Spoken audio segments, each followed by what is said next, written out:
special guest. Like this is very, a little somber here, but we're all still finding that joy in grief. Right now, episode 3, we're gonna just jump right into it. I'm Jessica. I'm Liz. Elizabeth. We're the Grieving Sisters. We're just basically going to jump right into it. And we're talking about grieving fertility and children. And I feel like, Elizabeth, you had brought up a couple of points that you wanted to Yeah, talk even in the about. last episode, well, maybe we should. Do you want to introduce Anita Why don't first? we introduce Yeah. Anita, our guest? Go ahead, Anita. Hi, I'm Anita Ramirez, bereaved mother. I lost my 25-year-old son, Daniel, I'm so 5 years ago of a brain aneurysm, and I'm sorry. also a grief coach. Wow. Oh, I'm so looking forward to hearing your story about it and, having you. And thank you so much for joining us and actually being on our episode and really just kind of giving us that additional support that people need and need to hear about, grieving and and losing a child. I know some of the stuff that we talked about, the last episode, it was, some laughter, Yeah, we about talked about motherhood and motherhood. being a little ghetto and, just, having that mental load is very heavy and things like that. But now on the flip side, you have, there's women who are trying to conceive and, they're really having a tough time. I don't know if you had an opportunity to watch Andrew Schultz. Now, listen, a lot of people, they're not really fans of comedians, and especially with topics like that. But he actually just went through the IVF process with his wife and they had a beautiful, I think, a daughter. Mhm. But, he made jokes about it. And, that's what I try to do is to try to keep it as light as possible, to make jokes and be funny about it. Sometimes he's a little off color, but just even watching that, he actually went step by step and showed us how he went through the process. Yeah. And it was really interesting to see. And because I didn't go through it, right? And I feel like a lot of people can't have empathy or don't know how to have empathy unless they go through the experience. Right. What do you think about that? Yeah, I think it's similar to loss. Like, unless you've been through the loss, then you don't know. A lot of times people are in the IVF stage because they've probably miscarried. Right, They exactly. probably haven't been able to bring a baby to full term. Sure. So, yeah, I think it's a very important topic to touch on when it comes to people who have had all of this grief up until the point of conceiving through IVF. Yeah. And people who IVF doesn't work out. There's people who do Yeah. it for many, many, many, many, many years. So many rounds, And then in the everything. end has to grieve and get rid of the injections and get rid of all of that just to, move into their next phase of life where they're Right. saying they don't really want to go through that anymore. Right. And then I have just to speak about people who have lost children. I think the worst thing in the world, I feel, and this is just from seeing my mom with my brother Same. and the same with you, I don't feel, I feel like a parent should never have to bury their child. It should always be the other way around, right? Circle of life, kind of like your Lion King thing. I feel like the worst loss there is to lose a child. Correct. As bad as I am in my grief, I always think of my mom and I always think whatever I feel, she must be feeling times 10. Yeah. Anita, do you want to go ahead and chime in and tell us your story? Oh, sure. Do you want me just to start? It's kind of a long story, Well, but go ahead. like I mentioned, Daniel, he died at the age of 25 from a brain aneurysm. So And that was sorry. after a long illness. He actually lived 5 years longer than Expected. doctors told us. Wow.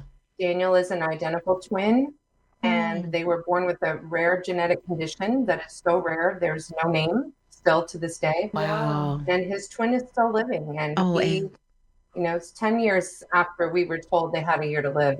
And his twin brother, Forrest, is still here with us, thank God. Oh, wow. But we did not know that they had this condition until they were 17. They were not asymptomatic. Like looking back, there were little signs, but it was so rare, doctors didn't have it on their radar. Right. We thought up until that age, they were just, normal, healthy boys. Yeah. So you kind of had not so much of an inkling, but you had an inkling of not really him passing, but you just the rare condition that they said. So there was like, Yeah, I mean, looking back, there were signs, but once we realized the seriousness of what we were dealing with, even though there was no name, so I couldn't like Google, oh, Yeah. what does this look like? What's the Right. prognosis? Even doctors didn't know. Right. But they told us to prepare for the worst. And they said what they have is extremely aggressive and very So progressive. they both. They both, yeah. Wow. And Okay. they have had several life-saving surgeries. Surgeries. And one of the biggest surgeries that they had, which saved their life, it was basically replacing their entire aorta with Dacron tubing. And that procedure for each of them carries a very small risk of like the spinal cord having a stroke, an ischemic attack. And unfortunately, both of the boys had that. So they woke up from the surgery as paraplegics. So Wow. Daniel was 18 when that happened to him, and Forrest was 19, almost 20. So they had to learn how to do life all over in a again. wheelchair. Wow. And I would say, just based on what we were told, I definitely dealt with a lot of, and still am with Forrest, anticipatory grief. Right. Right. And that's the worst part, because you just don't know. It's just, I went through that with my dad. My dad was diagnosed with cancer. And I mean, as fast as it came, it's as fast as he went. It was like literally the doctor said, listen, you got 6 months. And literally like anticipating, when is the next, when is it going to drop? When is it going to drop? When is he going to go? What's going to happen? And just watching like, and then just try to, I think for me, with my dad, I was just able to be like, you know what, let me try to let the rest of his experience be good, like laughs and jokes, maybe, go visit him, wipe his face down some, because I didn't know if he was in pain, where his pain was and stuff like that. So I can't imagine. I can identify with that, as a mom, like constantly thinking, is this going to be, the surgery that kills them? Are they going to make it? Right. Constantly having those thoughts brought a lot of guilt, and it made it really hard to enjoy the present with them. Like they're still alive. Right. Yeah. That anticipatory grief is kind of a mind. Yeah. It's very, there's a lot of cognitive dissonance that goes with it, because the person is still in front of you, and at the same time, like you're planning for the after the event and hoping that it doesn't happen, but trying to prepare yourself, embrace yourself. It is not fun. No, not at all. When were you prompted to become a grief counselor? So I'm a certified life coach. Okay. And I'm certified in grief education. Okay. So I just kind of combine those together. Absolutely. Call myself a grief and loss life coach, spiritual life coach. I don't know. The Awakening. What was it? What is the name of your business?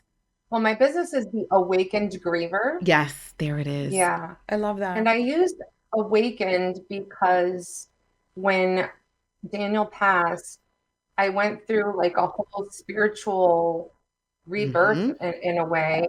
It made me question everything that I thought I knew about life, about death. Yep. And it made me realize what an important part of life death is. Right. And unfortunately, in our culture, we don't know how to speak about death. We don't have, because we're such a heterogeneous culture in the United States, we don't have like other cultures have the benefit of knowing how to, say goodbye to someone. They have these rituals, they have these traditions, and everybody knows what they are.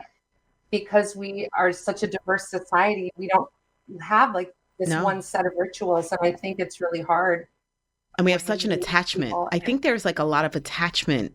I don't want to say issues, right? But just our attachment to this person and always think they're going to be here forever. And then they turn it into, oh, well, we don't want to talk about death because, you're going to jinx it. You're going to die tomorrow. Like it's, so I just feel like I can definitely. A lot of superstition. Yes. That goes along Yes. with it. Right. Where a lot of other cultures understand that death is part of life. Yeah. Yeah. Yeah. Which, And it was so I just, have this painting behind me. I love It's, that. a skull with beautiful, colorful flowers growing out of it. It reminds me of like New Orleans. Like I said, like, so we're actually going to talk about, we have an episode about like religious, burial and all this other stuff and Yeah. how like spiritual, like different religions, how they celebrate and how they do all of that. And I think that it's so profounding that you went into that spiritual awakening because I did as well with my brother when he passed. It was the same situation. How do you carry your son's memory and the work that you do today? Well, I look at Daniel and his brother Forrest as my greatest spiritual teachers. Mm, And I would say if I had to choose one lesson mm, that they've taught me, it's the lesson of radical acceptance. yeah. They had to Yes. radically accept the new reality of being in a wheelchair. And, Forrest was a dancer. He Wow. took dance classes and he was in musicals. He was like the starring role in the musicals in his school. He Mm, wanted to be on Broadway. He could sing and dance and act. Daniel ran track for 6 years before he was paralyzed. And when they lost the use of their legs, they lost their mobility and they became dependent to a degree on other people. They had to accept that right. and be okay with that. And watching how they were able to navigate that and reckon with the loss of their mobility and their complete independence was such a lesson because they did it with such grace And the and resilience. optimism. Mm, And that's how I continue to honor my son. When yeah. I work with someone, I work on helping them accept the loss and to see that this is not the end of their life, Mm, it's the end of their loved one's life, but it can also be the beginning of a new type of relationship that they have with that person. The person is gone, but the relationship continues. right. Right. And you get to decide what that looks like. And there is an element of excitement to that if you choose to see it that way. Absolutely. There's so many parts of grief that are misunderstood, right? Yeah. What are some parts of grief that you feel like you want to shine some light on and have some more clarity for people? So, in my own experience, what I found shocking, and you just said a few minutes ago, it's hard for us to have empathy until we go through it ourselves, Yeah. right? Luckily, both of my parents were still living. I don't know what it's like to lose a sibling. I'm an only child. But now I know what it's like to lose someone. I know what it's like to lose my son. Mm, And I was unprepared for the level of uncomfortability yeah. of other people when approaching me and talking about my loss with me. I learned very quickly that people are so uncomfortable with their own unhealed grief Yes. as a result of their own personal traumas and losses of all different colors. Hmm. They cannot withstand witnessing the grief of others Mhm. because they can't handle their own grief. Yeah. And that brings with it a whole other level of loneliness. Mm, Because it's avoidance. yeah. Yeah. It's absolutely avoidance.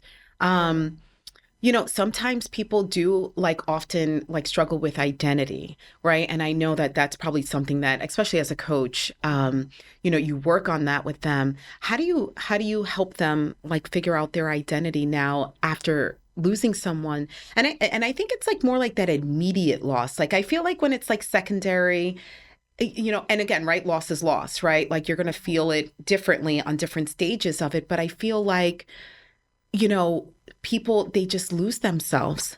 Well, you're a changed person. Correct.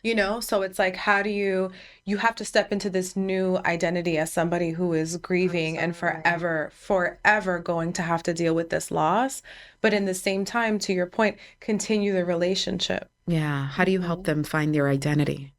I mean, I think this is kind of my superpower. Oh, I love I that. love that. Yeah, this part, and this is where I really love to get in and help other people. I think the early part of grief where people are profoundly affected by the loss, I'm not the person to step in to Mm, support them in those moments. sure. I'm the person to step in when they're ready to okay, I want to come back into the land of the living, so to speak, but Mm. what does that look like for me? Mm. You know, who am I now? What is my life is supposed to look like now without my person in my life? Right. Um, I really work hard with people to help them embrace this loss and their grief as an opportunity to reinvent ourselves within the context of the loss, within the context of our grief journey. And that can look like whatever they want it to look like. And like I mentioned before, there's an element of excitement to it Mm. if you choose to see it The that way. joy. Everything's a choice. Right. And some people don't want to. Some Right. people maybe feel that they're dishonoring the memory of their loved one if Right. they embrace life and embrace joy again. Right. And I personally feel that that's unfortunate, but that's their choice. Absolutely. But for people who want to embrace life again and are looking for the opportunity in how can I show up in my life and use what I've been through now to transform me, to inform me, to teach me a lesson. I mean, it's like the hero's journey, right? We're on that hero's journey. That's it. We're the healers. We are. We're the next. We are the ones doing the work right now. Yeah. Where just to start wrapping up, where can, if somebody's interested in your services, like where can they find you? I know we have you on Instagram, but you know, where can we find you? So I have Instagram. I'm the Awakened Griever. I have LinkedIn, the Okay. Awakened Griever, and same with Facebook, the Awakened Griever. I'm not super active on social media. The best place for them to find me, I mean, they can contact me through any of those Okay. methods, but my website is where they're going to find out more information. Okay. And it's I do have a theawakengriever.com. podcast that I'm hoping to launch within the next several months. I'm working on a group coaching program, Yay. and I'm all the way in working on my online grief course to help people. So, Oh, this is What's excellent. the website? Is the website The Awakened Griever? yes, it's Okay. theawakenedgriever.com. Okay. Excellent. Oh, and you have to keep us posted with that, and please tag us. And you know, because people Yeah, are right now, people are looking for support. We did get a comment that like we need to Have more resources. right. And I think that this is fantastic. This is amazing. Oh my Yeah. Well, goodness. thank you for the work that you're both doing. I think this is great what you're doing, and I love Thank that you. you're, looking at grief in so many different ways.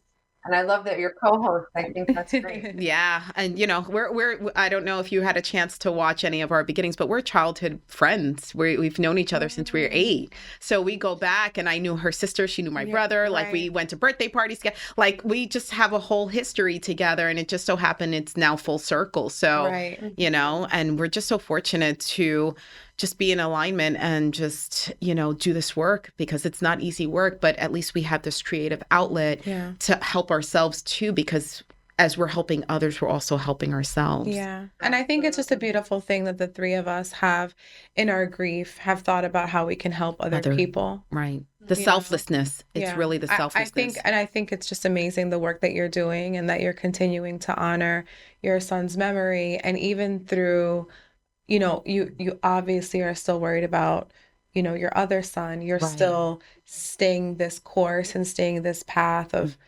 being who you are, honoring and helping others. So we thank you so Thank much for you. giving us some of your time today. Yes. Thank you Well, so thank you much. for inviting me. It's been lovely meeting you both. Yes. Nice to meet you as well. And guys, thank you so much for tuning in. And, you know, episode 3, my goodness. You can follow us on Instagram and on TikTok. Apple Podcasts, Spotify, YouTube, hit us up.